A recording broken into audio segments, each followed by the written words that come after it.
Hi friends, పొరిగింటి పుల్లకూర రుచులకు స్వాగతం. ఈరోజు మనము అల్లం మురబ్బాని తయారు చేద్దాం.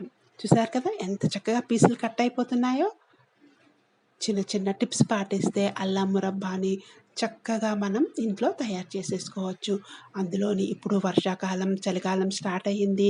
అందరికీ సీజనల్గా జలుబు, దగ్గు వస్తుంది కదా. ఇలాంటివి రెడీ చేసి ఇంట్లో పెట్టుకుంటే జలుబు, దగ్గు నుండి మనకి ఉపశమనం లభిస్తుంది. అల్లాన్ని శుభ్రంగా తొక్క తీసి ఇలాగా ఒక బౌల్లో రెడీగా పెట్టుకోవాలి. ఇప్పుడు వీటిని చిన్న చిన్న ముక్కలుగా కట్ చేసేసుకొని ఉన్నాయి కదా, ఈ ముక్కలను ఇప్పుడు మనము కట్ చేసుకున్న ముక్కలను మిక్సీ జార్లో వేసుకొని గ్రైండ్ చేసుకోవాలి. ఇలా గ్రైండ్ అయిన తర్వాత ఆ ముద్దను ఒక బౌల్లో తీసి రెడీగా పక్కన పెట్టుకోవాలి.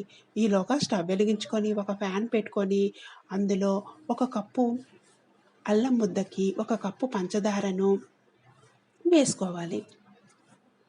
ఇలాగా ఒక కప్పు పంచదారను వేసుకొని అలాగే మరొక కప్పు బెల్లాన్ని కూడా యాడ్ చేసుకుంటున్నాం. ఒక కప్పు అల్లం ముద్దకి ఒక కప్పు పంచదార, ఒక కప్పు బెల్లాన్ని వేసుకొని కొద్దిగా వాటర్ వేసుకోవాలి. కొద్దిగా వాటర్ వేసిన తర్వాత ఇంకా పంచదార కరిగిపోతుంది, అలాగే బెల్లం కూడా హీట్కి శుభ్రంగా కరిగిపోతుంది.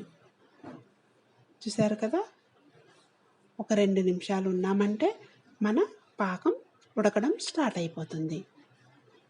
ఈ విధంగా పంచదార, బెల్లం బాగా మిక్స్ అయిపోయి పాకం రెడీ అవుతుంది.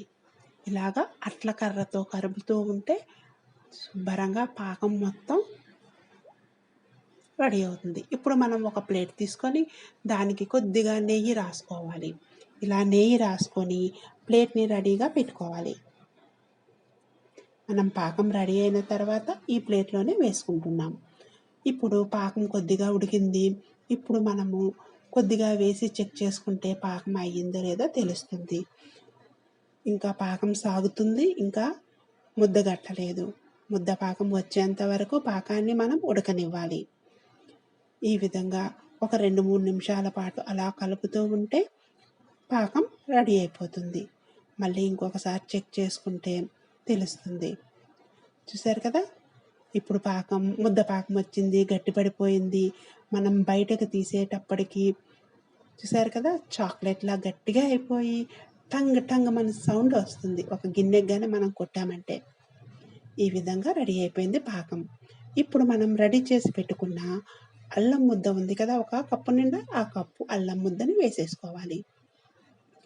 ఈ కప్పు అల్లం ముద్దను వేసేసి శుభ్రంగా మిక్స్ చేసేద్దాం.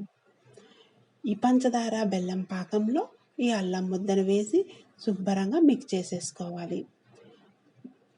ఇలా కలుపుతూ ఉండాలి, దగ్గరుండి మిక్స్ చేస్తూ ఉండాలి, లేదంటే మాడిపోతుంది. మనం దగ్గరుండే ఇలాంటి పాకాలను శుభ్రంగా కలుపుతూ ఉంటే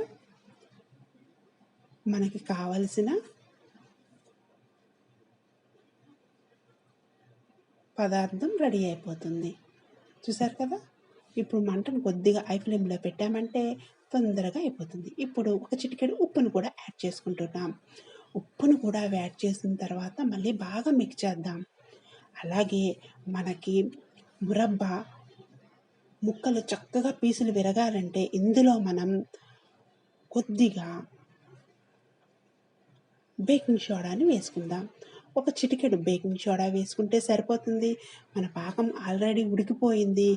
ఒక చిటికెడు బేకింగ్ సోడా వేసుకొని చూసారా, ఇలా కలుపుతూ ఉంటే కళాయికి వదిలేస్తుంది, ఫ్యాన్ మొత్తానికి శుభ్రంగా వదిలేస్తుంది.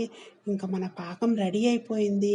ఇందాక మనం ప్లేట్లో నెయ్యి వేసి రెడీగా పెట్టుకున్నాం కదా, ఆ ప్లేట్లో ఇప్పుడు ఈ పాకాన్ని, ఈ మురబ్బాని వేసేసుకోవాలి. ఇలా మురబ్బాని వేసేసుకొని అట్ల పుల్లతోనే శుభ్రంగా మనం ప్రెస్ చేసుకుంటే రెడీ అయిపోతుంది.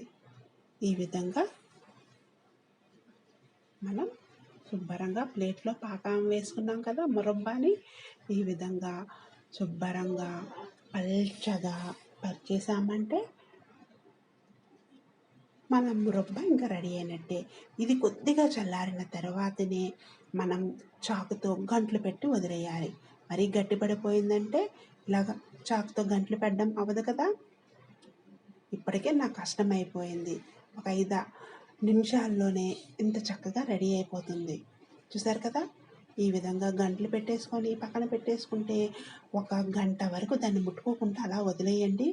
వేడికి అది శుభ్రంగా గట్టిబడి చల్లారిన తర్వాత మనము కావలసిన షేప్లోని కట్ చేసుకున్నాం కదా, ముక్కలు చక్కగా విరిగి వచ్చేస్తాయి. ఇంకా మన 1 అవర్ తర్వాత ఈ విధంగా రెడీ అయింది.